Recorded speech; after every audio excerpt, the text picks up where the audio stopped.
திருப்பாவை 14ஆம் பாசுரம்.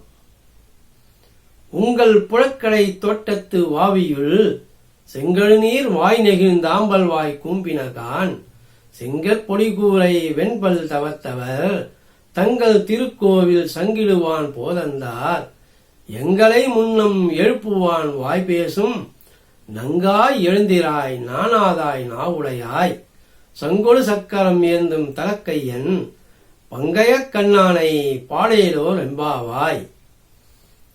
இனி இப்பாசுரத்தின் விளக்கத்தினை நாம் காண்போம்.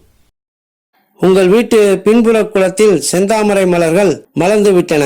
அல்லி மலர்களின் வாய்கள் மூடிக்கொண்டு விட்டன. காவி உடை அணிந்த வெண்மை பற்களை உடைய துறவிகள் தங்கள் கோவில்களுக்கு சங்கு ஊதப் போகிறார்கள். எங்களை முன்னதாக வந்து எழுப்புவதாக வீண் பெருமை பேசும் பெண்ணே, பேச்சு மட்டும் இனிமையாக பேசுபவளே, சங்கு சக்கரம் தரித்த விசாலமான கைகளை உடைய கமலக்கண்ணனை பாட வேண்டும், எழுந்து விரைவாக வருவாயாக என்று ஆட்சியர்கள் கூறுகின்றனர்.